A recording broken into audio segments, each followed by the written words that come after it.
Today, for the 3-card general reading for the 7th of January 2019,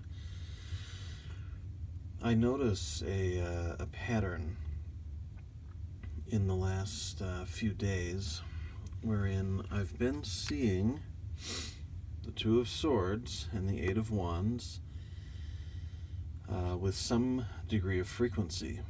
Now, this hasn't only applied in terms of recorded readings, but readings that I've done for myself and a few that I've done for other people. So I find that interesting, and it makes me believe that these cards hold significance in the present for more folks than just myself. So let me just take you on a little explanation of those two in particular, and of course we'll get to the King as well. But the Two of Swords really stands out to me as an indication, an illustration of the awareness that we have for ourselves and of ourselves. In the Ace, we see a great deal of potential. We see considerable potency and energy waiting to get unleashed. In the Two, we don't see it unleashed quite yet, although definitely some internal growth. You'll notice the foliage between the two curved swords, the growth within that. And you'll notice that little center dot there in the middle. Doesn't that look a bit like an eye? If you make eye contact with it, it almost feels kind of strange, doesn't it? We have to become aware of ourselves and become receptive to ourselves. And this requires work. So we have the blue for receptivity. We've got the red for action. The yellow can refer to some spirituality or our higher selves, that sort of thing. And we, of course, see a repetition of those colors, toward the center of our Eight of Wands, which refers to a more stable, comfortable, maybe even somewhat immobile position within the suit of creativity. Not a lot of growth happening anymore, right? We go from a huge amount of foliage, and this Tarot de Marseille calls to mind a lot of plant imagery for me, because he uses a lot of foliage. When we go from a 2 phase and then a 3 and so on, where we see some exponential growth, eventually it slows down. So this doesn't mean something bad. We arrive at this phase as we need to, and we can consider it a period of rest. However, we don't want to stop there. We still have more to do, more growth to embrace, and eventually more fruit to bear. And so when we look at the Tarot Mandala, which I'll do another video on at some point, hopefully in the near future, based on the Tarot de Marseille restoration and the work of Alejandro Jodorowsky. But when we look at these actually sit on different ends of the spectrum, where we have intellect in the extreme and creativity in the extreme. So whenever I see these paired together or in the same general reading, I think of how they could balance each other out. Could we use more intellectual development and growth?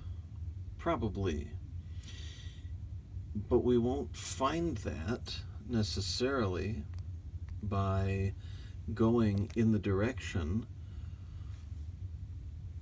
away from creativity. Think about some of the creative minds.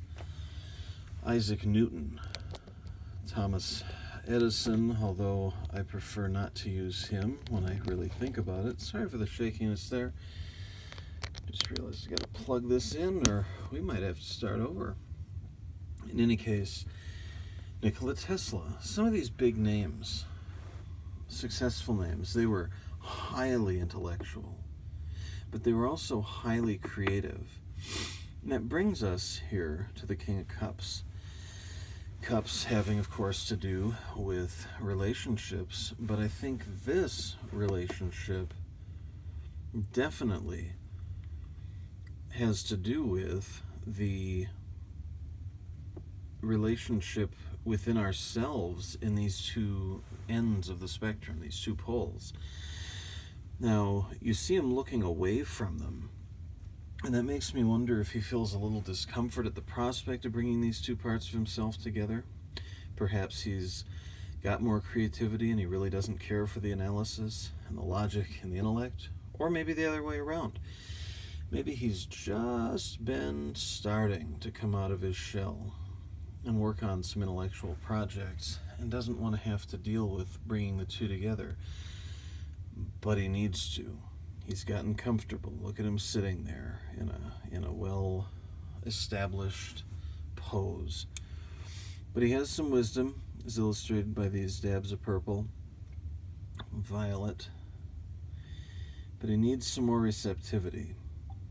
He needs a little bit more willingness to face things and to deal with them, to work with them instead of resisting them. So I would say, because these have been recurring cards over the last few days, we might want to take a look at doing both and bringing them into harmony. Instead of dedicating half our waking hours to one and half to the other, what if we dedicated 4 or 6 hours to them together and used the spare time for some other pursuits altogether, or organizing, or cooking, or relaxing, because we need to do that as well. All of it takes place as part of our transformation. We want to become better. We've had success. We've had some success, or we wouldn't have gotten to this stage. But the king sits between the 8 and the 9. Excuse me, the 6 and the 7. My mistake. He sits between those two, taking him to a position between enjoyment, passion, enthusiasm, but getting into something more purposeful and meaningful. And we know that we bear responsibility for creating those kinds of meanings for ourselves.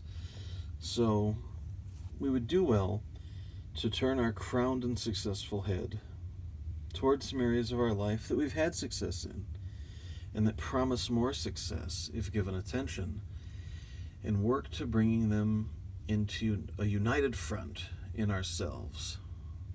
And in so doing, we will affect our external environments as well, bringing them into harmony with ourselves and our intentions. As always, please add some comments, thoughts. Don't forget to subscribe and share. And until next time, my mysterious friends, keep transforming.